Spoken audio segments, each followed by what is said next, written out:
इस कार्यक्रम के पुण्यार्चक हैं निवेदक सकल दिगंबर जैन समाज, सतना, मध्य प्रदेश।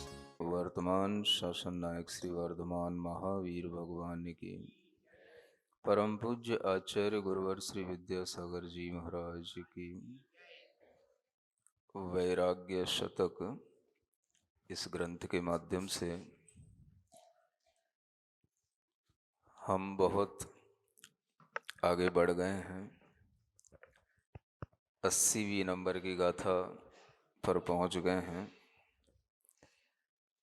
और इन गाथाओं में बहुत कुछ जो भाव थे हम सुन चुके हैं। फिर भी जब अध्यात्म में भावों की प्रधानता रहती है तो उन्हीं भावों का कुछ रिपीटेशन भी होता है, ताकि हमारे अंदर एक दृढ़ श्रद्धा बने, हमारे अंदर दुखों से अपने आप को जीतने की एक शक्ति मिले। इन्हीं भावनाओं को ध्यान में रखते हुए ये गाथा 80 और 81 पढ़ते हैं। सिसरम्मी सीयलाणिल लहरी सहस्ये ही भिन्न घण देहो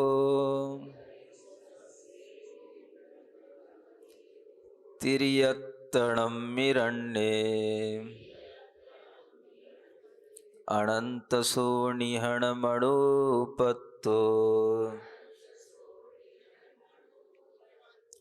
गिम्माय वसंतत्तो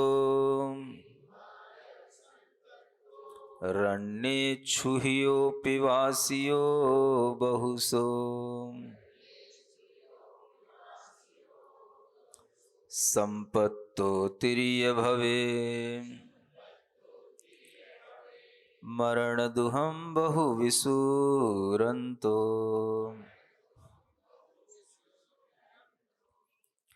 ये दोनों गाथाएं तिर्यंच भव के बारे में बताने वाले हैं। कहा जा रहा है सिसरम्मी सीयलाणिल लहरी सहस्ये। अनेक ऋतुओं में एक शिशिर ऋतु आती है जो आगे आने वाली है। वह शिशिर ऋतु जिसमें कि सभी के लिए बहुत ज़्यादा शीत की वेदना होती है, ठंड महसूस होती है। उस शिशिर ऋतु में उन शीतल जो हवाएं चलती हैं, उनकी लहरों के माध्यम से, उन हवाओं के तरंगों के माध्यम से देह कैसी हो जाती है, तो आचार्य यहाँ कहते हैं भिन्न घण देहो। घनीभूत देह भी भिन्न हो जाती है, टूटने लग जाती है, और देह के अंदर भी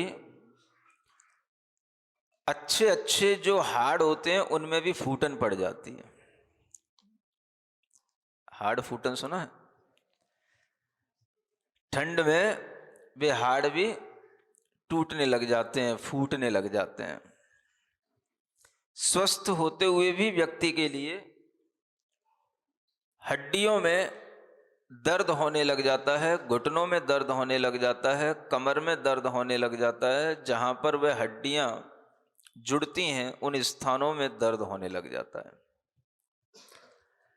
ऐसे शिशिर के वातावरण में भी तिर्यत्तणम्मि रण्डे अनंतसु निहण मणुपत्तो, ये तिर्यंच भव को प्राप्त करके इस जीव ने अरण्य में यानी जंगल में अनंत बार निधन को प्राप्त किया, मरण को प्राप्त किया। किसकी बात कही जा रही है? तिर्यंच की कही जा रही है। आप लोग तो रजाई में बैठ जाते हो, कमरे के अंदर हीटर लगा करके बैठ जाते हो, उसके बावजूद भी खूब गरम गरम चीजें खा भी लेते हो, पी भी लेते हो, और ऊपर से नीचे तक अपने आप को बिल्कुल ढक लेते हो। तो आपकी तो बात है ही नहीं है, बात किसकी है? तिर्यंचों की है। वह तिर्यंच जो अरण्य में है, जंगल में है, जहां उनके पास में कुछ भी बचाव के साधन नहीं हैं। गुफाओं में तो फिर भी कभी बचाव हो जाते हैं, लेकिन जंगल में बचाव के साधन क्या मिलते हैं? तो जो झाड़ियां हैं, वृक्ष हैं, जहां कहीं घनीभूत होकर के ऐसे कोई भी स्थान है, उन स्थानों में दुपक करके, छुप करके वो बैठ जाते हैं। और ऐसे स्थानों में बैठने के बावजूद जब वह ठंड रात्रि की गिरती है और वह वातावरण जब चारों ओर ठंडी ठंडी हवाओं के माध्यम से शरीर को तोड़ता है, तो वह मनुष्यों के लिए तो हाहाकार मचाने वाला होता ही है, लेकिन तिर्यंचों के लिए भी वो दुख देने वाला होता है। आपको ऐसा लगता है कि जानवर तो सब सहन कर लेते हैं, जानवर के शरीर तो मोटी खाल के होते हैं, वो सब हवा, पानी, सर्दी, ठंड सब सहन कर जाते हैं। इस तरह की ठंड को सहन करते हुए भी उनकी मृत्यु हो जाती है, ये यहां बताया जा रहा है। और वह मृत्यु हो रही है तो इसका मतलब यही है कि उन्हें वह ठंड सहन नहीं होती है और उनकी भी ठंड में मृत्यु होती है। इसलिए आप इस धारणा में मत रहना कि तिर्यंचों की कभी ठंडों में मृत्यु नहीं होती। अनेक तिर्यंच, अनेक पशु, अनेक पक्षी ठंडों में मरण को प्राप्त होते हैं। जब उनका वह मरण होता है, उनके अंदर वह वेदना उत्पन्न होती है, तो उस वेदना से वह कितने तड़फते हैं, इस तड़फन का अगर हम थोड़ा सा यहाँ पर स्मरण करें तो आचार्य कहते हैं हमारे अंदर जो डर बैठा होता है, उस डर से हम अपने आप को बचा सकते हैं। उन्होंने कितनी तड़फन सहन की और ये तड़फन उनकी है, तो आचार्य कहते हैं ये तड़फन हमारी भी होनी चाहिए और हमारी भी है। क्योंकि कोई भी जीव ऐसा नहीं जिसने तिर्यंच पर्याय में इस तरह के दुखों को सहन नहीं किया हो। तिर्यंच पर्याय में जैसे हमें दूसरे जीवों के दुख दिखाई देते हैं, वैसे ही हमने भी इस तरह के दुख सहन किए, मरण को प्राप्त किया है। और आज जब हमारे सामने सब तरह के साधन हैं, तो उन साधनों में बैठ कर के हम अपने इन रात्रियों को गंवाते हैं, व्यतीत करते हैं सोने के माध्यम से। क्या ऐसा हो सकता है कि कभी हम ठंड में बैठ कर के इन रात्रियों को जब व्यतीत करें तो हमें ऐसे जीवों की याद आ जाए, तिर्यंचों की याद आ जाए कि वो ठंड में अपना जीवन कैसे निकाल रहे होंगे। ठंड में भी वह जीव इधर उधर भटकते हैं। आप देखते हो गलियों में बहुत सारे कुत्ते घूमा करते हैं। उन्हें अगर कहीं घर में घुसने की जगह मिल जाए तो वे घुस जाते हैं। ठंड में वे ढूंढते ही रहते हैं कि कहीं कोई ओट मिल जाए। कोई दुकान के बाहर की भी अगर थोड़ी सी दहलीज खाली भी पड़ी रहती है और ऊपर अगर थोड़ा सा उन्हें दिखाई देता है कि छत है, तो बैठ जाते हैं। ठंड में वे ढूंढा करते हैं कोई भी स्थान उन्हें मिल जाए। और मृत्यु कई बार विचित्र विचित्र तरीके से हो जाती है। छोटे छोटे बच्चे होते हैं, पिल्ले होते हैं, वो भी कितनी बार उन ठंडों में मर जाते हैं। उनकी मृत्यु को देख कर के कभी ये विचार आना कि ये कैसे अपना जीवन निकाल रहे हैं, कैसे ये कष्ट सहन कर रहे हैं, और हम यहां बैठे बैठे हीटर में हाथ ताप रहे हैं। ये विचार करके ही आपके अंदर एक भाव आ सकता है कि हे भगवान, ऐसी कष्ट की पर्याय इस जीव आत्मा को मुझे कभी प्राप्त ना हो, इसलिए क्या कर लें, ठंड में हाथ तापने की जरूरत नहीं है, मूंगफली खाने की और चाय पीने की जरूरत नहीं है। ठंड में बैठ कर के भी हम मन ही मन अपने हाथों में माला लेकर के या अपने हाथों को रजाई में भी डाल करके मन में बैठे बैठे नमोकार का जाप करके अपने पाप कर्म को नष्ट कर सकते हैं। ये भावना कैसे विकसित होगी? ठंड में तो सोने का मन होता है और ठंड की रात्रियां बड़ी बड़ी होती हैं, दिन छोटे होते हैं, और बड़ी रातों में आपको लगता है कि भाई यही तो वो रात्रियां हैं जब चैन की नींद 8-8 घंटे अगर सोने की आपके अंदर आदत आ गई तो ये आलस्य आपको कहाँ ले जाएगा, कौन सी गति में ले जाएगा। अगर हम अपने अंदर कुटिलता का इस तरह का विचार करके और प्रमाद में लीन होकर के अपना जीवन व्यतीत करते हैं तो यह भी हमारे लिए पाप बंध का कारण होता है। अब आप कहोगे महाराज सोने में भी पाप है क्या? तो सोने में पाप तब नहीं है जितना सोना आपके लिए आवश्यक है। ठंड में ज्यादा शरीर थकता नहीं है। आप दिन भर दुकान में कितनी भी मेहनत करोगे तो थोड़ी सी थकान होगी, और वह थकान आपकी ठंड होने के कारण से आपके शरीर में ज्यादा कष्ट नहीं होता, तो वह कम नींद में भी आपकी वह थकान दूर हो जाती है। यानी ठंड में नींद तो कम आनी चाहिए, कम आती है, और रात्रि बड़ी होती है। समझ में आ रहा है? ये विज्ञान है। अब अगर आपकी नींद मान लो 5 घंटे में पूरी हो गई, बहुत बहुत 6 घंटे में पूरी हो गई, और रात है 8 घंटे की, 10 घंटे की, तो अब क्या करोगे? शाम को 6 बजे से अंधेरा होना शुरू हो जाता है और सुबह 6 बजे तक 12 घंटे हो गए, कितना सोओगे बताओ? अब अगर आप उस समय को व्यतीत करने के लिए बेवजह अपना समय गुजार रहे हो, मोबाइलों में लगे हो, किसी भी तरह से अपने उस समय को व्यर्थ उपयोग में ला रहे हो, तो आचार्य कहते हैं ये आपकी जो कुटिलता है कि आप अपना मन धर्म में नहीं लगा रहे हो। आपके अंदर डर नहीं है कि अगली पर्याय में हमारे साथ क्या हो सकता है। आपके अंदर ये भय नहीं आता कि ये सुख के दिन हमारे ज्यादा टिकने वाले नहीं हैं। अगर आप इस तरह से अपने सुखों के दिनों को व्यतीत करेंगे तो ये दिन तो व्यतीत हो जाएंगे, लेकिन आगे का समय कैसा आ सकता है? तो आचार्य कहते हैं ये त्रियंच पर्यायों की तरह भी आगे का समय आ सकता है। पिछला समय भी ऐसा रहा है और आगे का समय भी ऐसा आ सकता है, क्योंकि त्रियंच पर्याय इसी तरह की कुटिलता के साथ मिलती है। अगर आपके अंदर संस्कार है सोने के, तो आप देखोगे बहुत सारे त्रियंच सोते ही रहते हैं। कुत्तों को देख लो, चाहे गैयों को देख लो, चाहे भैंसों को देख लो, चाहे सुअरों को देख लो, चाहे खरगोशों को देख लो, किसी को भी देख लो, उन्हें बस थोड़ा सा सेफ्टी का माहौल मिला और वे अब उन्होंने झपकी ली और वहीं बैठे हैं कि लेटे हैं, आपको समझ नहीं आएगा। ये जो सोने की आदत त्रियंचों में दिखाई देती है, ये आदत त्रियंचों में कहां से आई? ये संस्कार कहां से आया? ये त्रियंचों में जो संस्कार आया ये मनुष्यों की आदत थी, जो मनुष्यों ने अपनी आदत बना करके अपने समय को सोने में गंवाया। सोने में गंवाया तो उनके ऐसे कर्म के बंद हो गए, चलो ठीक है अब तुम्हें सोना ही है, तो अब वो कर्म आपको ऐसी गति में ले जाएंगे या सिर्फ सोना ही सोना और कुछ काम नहीं है। कुत्तों के लिए कोई काम नहीं होता है।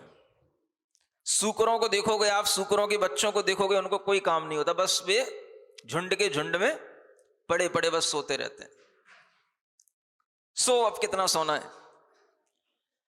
तुम्हारी जो आदत थी वो तुम्हारे कर्म बंद का कारण बन गई। अब वही कर्म बंद आपके लिए जब फल देगा तो इस तरह से वह आपके सामने आएगा, तो वह कर्म फल अब इस रूप में फलेगा। इसलिए आचार्य कहते हैं ठंडी रातों में अगर समय मिल जाए तो ज्यादा धर्म ध्यान करना चाहिए। और वो धर्म ध्यान करने का विचार कहां से आएगा? जब ये गाथाएं सामने होंगी। जहां जंगलों में, अरण्य में, एकांत स्थानों में ऐसे पशु अनेक प्रकार से अपने दुखों को सहन करते हुए रात्रि व्यतीत कर रहे हैं, वहां हम उनके लिए कुछ कर पाए या ना कर पाए, लेकिन अपने लिए ये सोच सकते हैं कि हमें इस तरह की रात्रियों में ऐसे कर्म बंद ना हो जो हमें इस तरह से त्रियंच पर्याय में ले जाएं। तो क्या होगा? जागृति आएगी। रात्रि में ठंड के समय पर ऐसा होता है कि नींद आती नहीं है, आप जबरदस्ती नींद लेते हैं। जैसे किसी बच्चे को अगर नींद नहीं आ रही है तो उसके लिए एक गर्मी दी जाती है, और गर्मी जहां मिलेगी वहां नींद अपने आप आने लगेगी। सुन रहे हो कि नहीं? अपनी नींद जो थकान के कारण से आई है वो तो इतनी आएगी कि वो 4 घंटे में आपको फ्रेश कर देगी, बहुत बहुत 5 घंटे में आपको फ्रेश कर देगी, खड़ा कर देगी, बस बैठ जाओ अब आप। अब क्या करें, रात्रि तो बहुत बड़ी है। अब वह नींद जो आप लेंगे वो अब आप लेंगे, और नींद लेने के लिए अब आप क्या करेंगे? अब आपको गर्मी चाहिए, तो गर्मी चाहने के लिए अब आपको गरम गरम चीजें, गरम गरम वस्त्र, गरम गरम आपको साधन सामने चाहिए।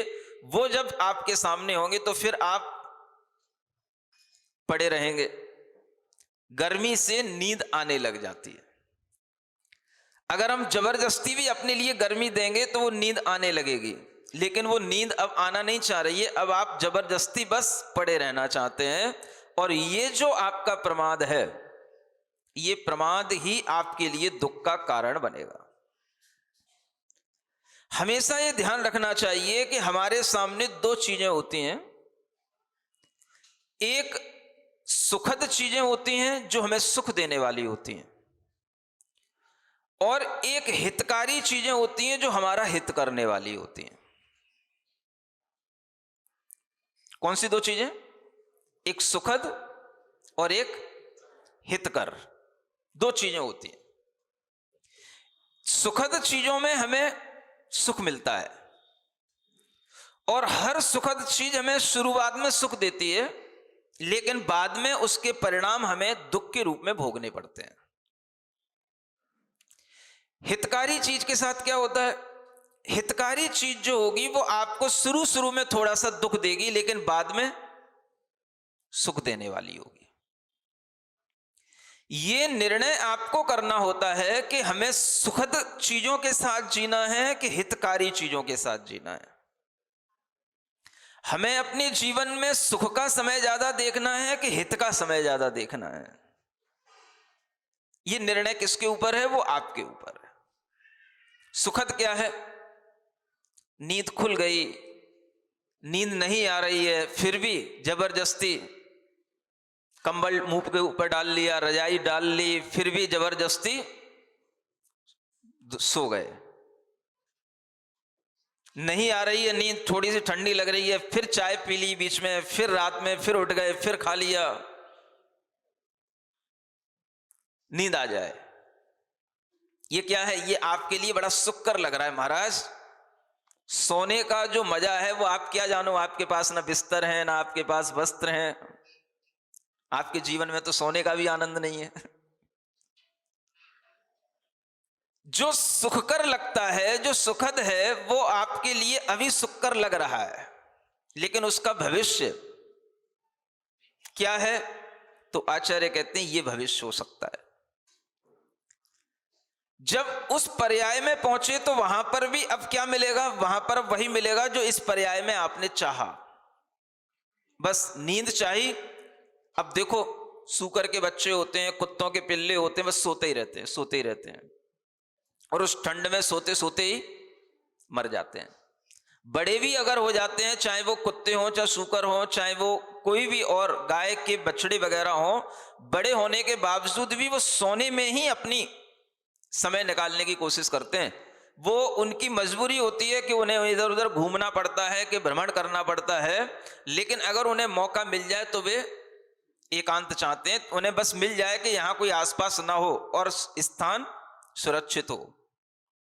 ये जानवर की सबसे बड़ी संज्ञा होती है। निद्रा को एक संज्ञा के रूप में कहा गया है। ये निद्रा भी अपनी एक आदत होती है, एक संज्ञा होती है, और इस अगर संज्ञा को नहीं जीतते हैं तो आचार्य कहते हैं ये भविष्य सामने आ सकता है। तो ऐसा भविष्य कब आता है? जब हम सुखद का चुनाव करते हैं। सुखद चीजों का निर्णय ले लेते हैं, हमें सुख मिले, और हम हितकर को भूल जाते हैं। जबकि हमें क्या सोचना चाहिए? हितकर चीजों का चुनाव करना चाहिए, हितकर चीजों के लिए हमें निर्णय लेना चाहिए, हितकर चीजों के बारे में सोचना चाहिए। हमारे लिए हितकर क्या है? अगर हम उस ठंड में भी, रजाई के बीच में भी बैठ कर के णमोकार का जाप करने लग जाएं, ओम अरहम नमः का जाप करने लग जाएं, और उस रजाई में बैठ कर के भी हम मन ही मन इन अरिहंत भगवान का ध्यान करने लग जाएं, और अगर चलो अरिहंत का ध्यान भी ना आए तो इन त्रियंच गति के दुखों का ध्यान करने लग जाएं, क्या चला जाएगा आपका? महाराज, सोने का मजा चला जाएगा। अब वो सोने का मजा आपके साथ कितना रहेगा? कभी आपने ऐसा किया है? ठंड की रातों में बैठ कर के कभी हम सोचें, मुनि महाराज कैसे ठंड में रात्रि व्यतीत करते हैं, त्रियंच कैसे ठंड में रात्रि व्यतीत करते हैं, जिनके पास में साधन नहीं होते हैं वो कैसे रात्रि व्यतीत करते हैं। हे भगवान, इनको ये जो दुख मिले हैं, ये दुख कहीं हमारी आत्मा को न मिल जाए, इसलिए भी जाप कर सकते हैं। और अगर वो दुख आपको उस समय पर याद आ जाए तो उन दुखों से भी आपके अंदर एक जागृति आ सकती है, नींद चली जाएगी। लेकिन आप नींद को भगाना नहीं चाहते। धर्म ध्यान करने के लिए रात्रियां मिलती हैं, और वह धर्म ध्यान अगर होता है तो ही ये दुखों से बचने का सामने एक मौका आता है। राजा श्रेणिक बहुत दिनों से आपके सामने नहीं आए।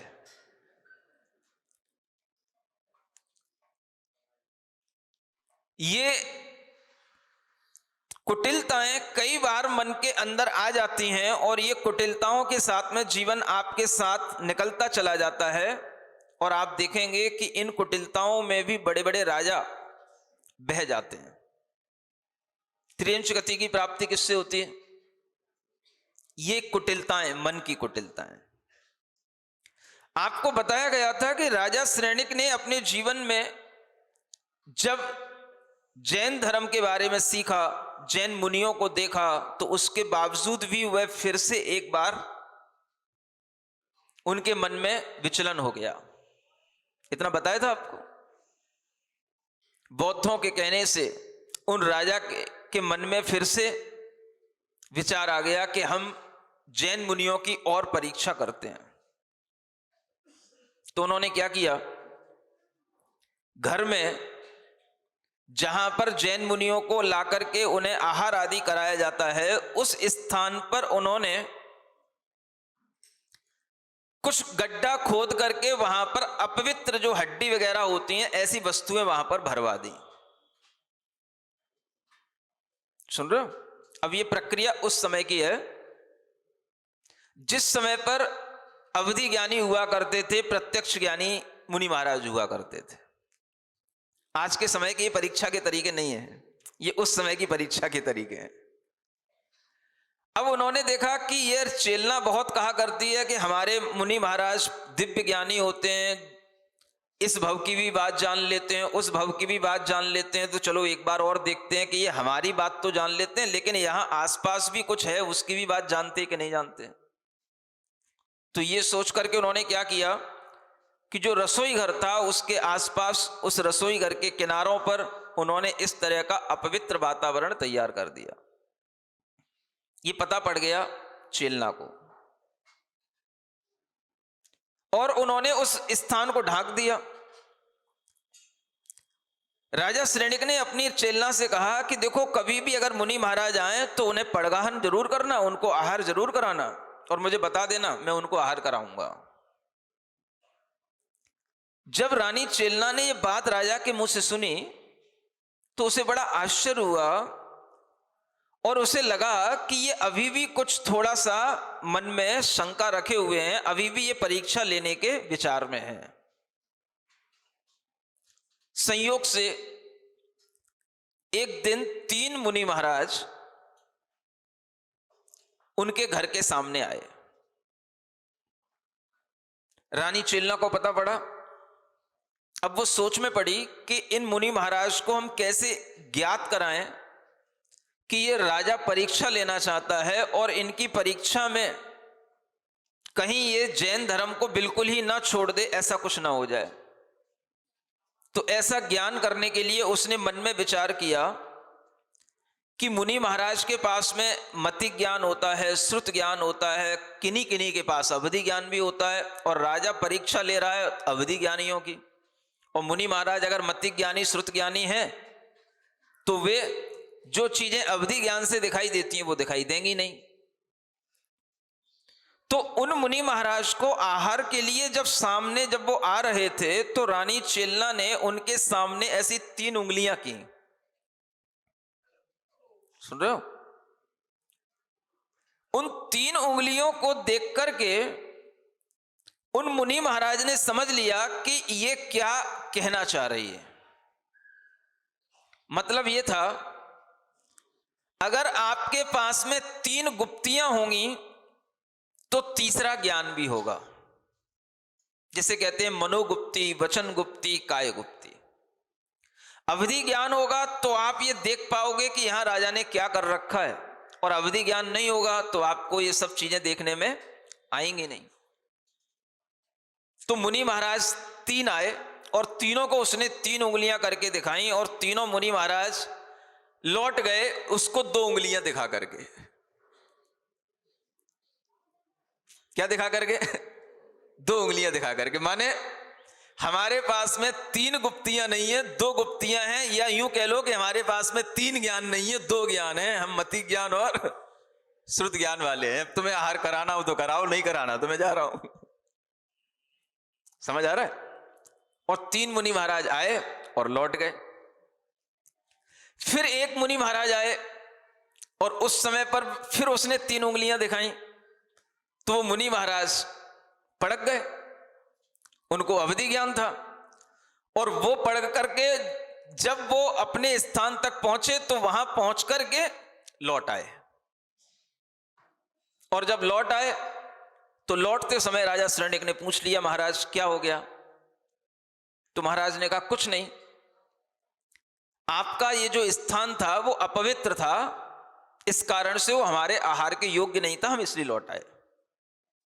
तो राजा शरण्यक को ये तो पता पड़ गया कि मुनि महाराज को ये स्थान हमारा ज्ञात हो गया, लेकिन उसे ये समझ नहीं आया कि वो जो 3 आए थे वो कैसे लौट गए, वो नहीं समझ पाया। तो वह एक एक करके उन तीनों मुनि महाराज के पास गया। अब मैं आपको उन मुनि महाराज की बात बता रहा हूं कि जिन्होंने ये कहा था कि मेरे पास काय गुप्ती नहीं है। तो वह राजा उनसे पूछता है कि आपके पास काय गुप्ती नहीं है, इसका मतलब क्या है? काय गुप्ती कैसे नहीं है? तो मुनि महाराज उससे कहते हैं, मैं एक बार शमशान में तपस्या कर रहा था, लेटा था, शवासन लगा करके मैं तप कर रहा था, और उसी समय पर एक मंत्रवादी आया जो मंत्र तंत्रों की सिद्धि करते हैं। ऐसा एक व्यक्ति आया और उस व्यक्ति ने आकर के देखा कि यहां पर हमें कोई भी पूरा सब चाहिए था, उसको मंत्र सिद्धि करने के लिए सब चाहिए पड़ते हैं, कपाल चाहिए पड़ते हैं। तो वह उसको ढूंढने के लिए वहां आया तो उसने देखा कि यहां पर यह सब अच्छा पड़ा हुआ है। कौन सा? मुनि महाराज का। तो उसने क्या किया, वो जो सिद्धि का तरीका होता है कि किसी की खोपड़ी कहीं से लेकर के आया और उसने वो खोपड़ी लगा करके उस सबके ऊपर, सिर के ऊपर वो खोपड़ी लगा दी। और वो एक सिद्धि करने का तरीका होता है कि उसमें वह कोई चीज बना रहा है, मानो खीर बना रहा है। इस सिद्धि करने के तरह तरह के तंत्र मंत्र के तरीके होते हैं। अब वह उस तरीके से उस खोपड़ी में क्या बना रहा है? कोई भी चीज रांध रहा है, खीर बना रहा है, और उसके लिए, बनाने के लिए उसने उसमें आग लगा दी। ऐसा करने से उसे मंत्र सिद्धि होती। अब क्या हुआ, मुनि महाराज थे, लेटे हुए थे, उसने क्या समझा कि ये सब पड़ा हुआ है। सिरिजिण वाणी जग कल्याणी जग जन मदतम मोरी जणमण हारी गढ़हर हारी जन्म जरा भव रोग हरि तिथिय राणम दिव्य झुणिम जो पड़ई सुणई मय्ये धारई राणम सौख मणंतम धरिय सासद मोक्ष पदम पावई सासद मोक्ष पदम पावई। यहाँ पर एक स्वात्म साधना शिविर का आयोजन किया जा रहा है और यह स्वात्म साधना शिविर उन सभी लोगों के लिए होता है जो लोग अपने मन को, अपने दिमाग को, अपने शरीर को स्वस्थ रखना चाहते हैं, जिनके अंदर हमेशा ये भावना रहती है कि हम अपने जीवन में धर्म के साथ साथ मन की शांति का भी अनुभव कर सकें। इस तरह की शांति का अनुभव करने के लिए जो तीर्थंकरों के द्वारा बताई गई विधा है, उस विधा को हम इस ध्यान योग के माध्यम से जब बताते हैं तो 5 दिनों के अंदर व्यक्ति इतना चार्ज हो जाता है कि उसे 4 महीने के लिए तो कम से कम उस चार्जिंग के माध्यम से उसका काम चल जाता है। फिर 3-4 महीने बाद फिर वह देखता है कि अब क्या करें, तो फिर उसके लिए एक अवसर आ जाता है। इसलिए हमने सोचा कि वर्ष में कम से कम इस तरह का शिविर 3 बार आयोजित करना चाहिए। अभी ये सतना में आयोजित हुआ था, इसके बाद अब यहाँ पर ये बांदा में आयोजित हो रहा है और इस तरह का शिविर जो लोग पहले भी कर चुके हैं वह दोबारा भी करते हैं और कर सकते हैं। इस तरह का एक बार आप अपने लिए यह शिविर में जो साधना का प्रक्रम बताया जाता है वो एक बार कर लेंगे तो आपके जीवन में जो एक परिवर्तन आप महसूस करेंगे वो इस शिविर की अमूल्य देन होती है और वह परिवर्तन आपको मिलेगा। ऐसे कई बच्चे होते हैं जो जिद्दी होते हैं, माता पिता की बात नहीं मानते हैं या उनका फोकस अपनी पढ़ाई पर नहीं रहता है। ऐसे बच्चे भी जब इस शिविर में आकर के यहाँ पर उस शिविर के अनुशासन में रहते हैं तो 5 दिन के बाद में उनके अंदर इतना परिवर्तन दिखाई देता है कि वह मम्मी पापा की बात भी मानते हैं, हर बात को सही ढंग से समझने भी लग जाते हैं और उनके कंसंट्रेशन का लेवल भी बढ़ जाता है।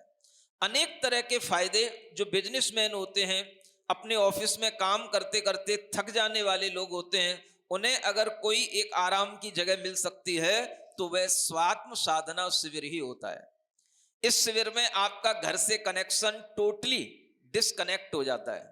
आपके पास ना मोबाइल होगा, ना आपको किसी से बात करने की इजाजत होगी। आप सिर्फ अपने में रहेंगे और 5 दिन का टोटल मौन होगा।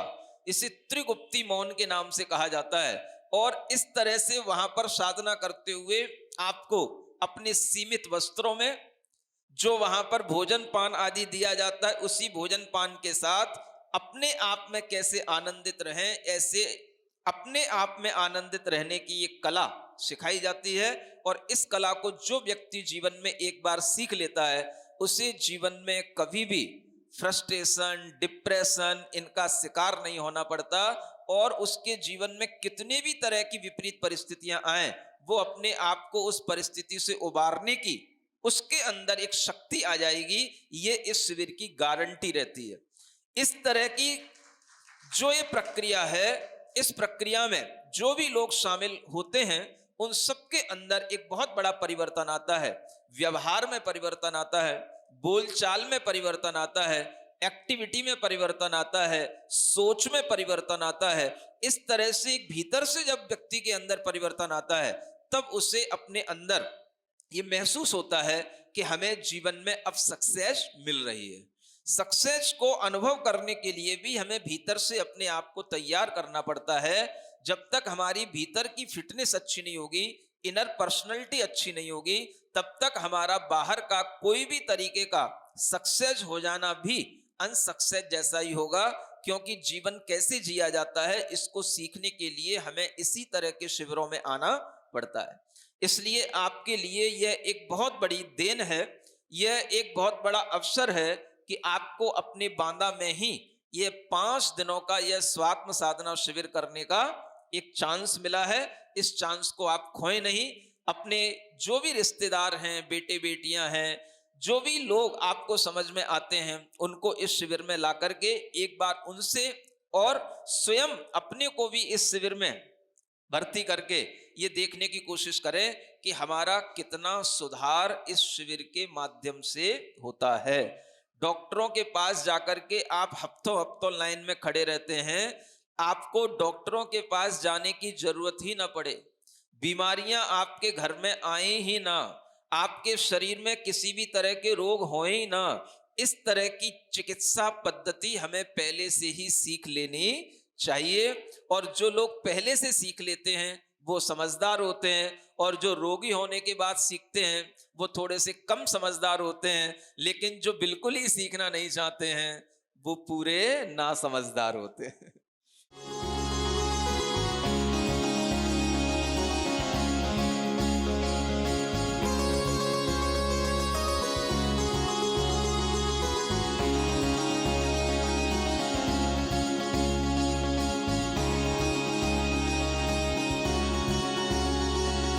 इस कार्यक्रम के पुण्यार्चक हैं निवेदक सकल दिगंबर जैन समाज, सतना, मध्य प्रदेश।